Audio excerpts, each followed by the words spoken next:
दोस्तों, क्या हम झूठ बोलकर कभी जीवन में सक्सेस हो सकते हैं? कभी नहीं।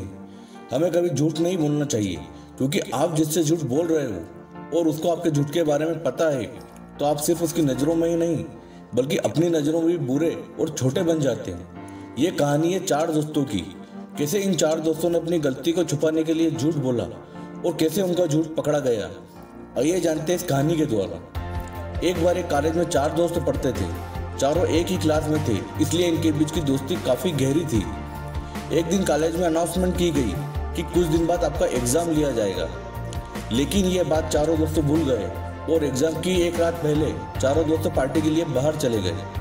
अगले दिन जब चारों दोस्त कॉलेज गए तो उन्होंने देखा कि एग्ज़ाम का टाइम ही खत्म हो चुका है। तब इन चारों दोस्तों ने प्लान बनाया और कार का ऑयल अपने कपड़ों पर लगाया और अपने प्रिंसिपल के केबिन में जाकर प्रिंसिपल से कहा, हमारी कार का टायर पंचर हो गया था, इसलिए हम एग्ज़ाम नहीं दे पाए।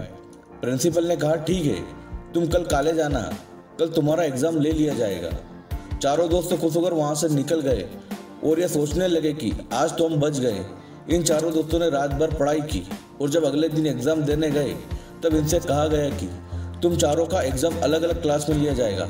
चारों दोस्त अलग अलग क्लास में जाकर बैठ गए, लेकिन जब इनके हाथ में क्वेश्चन पेपर आया तब इनकी आंखें खुली की खुली रह गई, क्योंकि क्वेश्चन पेपर में सिर्फ एक ही सवाल लिखा था कि कार का कौन सा टायर पंचर हुआ था। चारों दोस्त हैरान हो गए। उन्हें समझ नहीं आया कि अब इसका क्या आंसर दिया जाए। चारों ने अलग अलग जवाब दिया। अब प्रिंसिपल ने चारों को इकट्ठा करके उनके आंसर सिर्फ दिखाई। उसमें चारों के अलग अलग जवाब थे और उनका झूठ पकड़ा गया। तब उनको अपनी गलती का एहसास हुआ। तब उन चारों दोस्तों ने प्रिंसिपल से अपनी गलती की माफ़ी मांगी और कसम खाई कि आगे से हम कभी झूठ नहीं बोलेंगे। इंसान कितना भी चालाक हो, लेकिन सामने वाले को कभी बेवकूफ़ नहीं समझना चाहिए।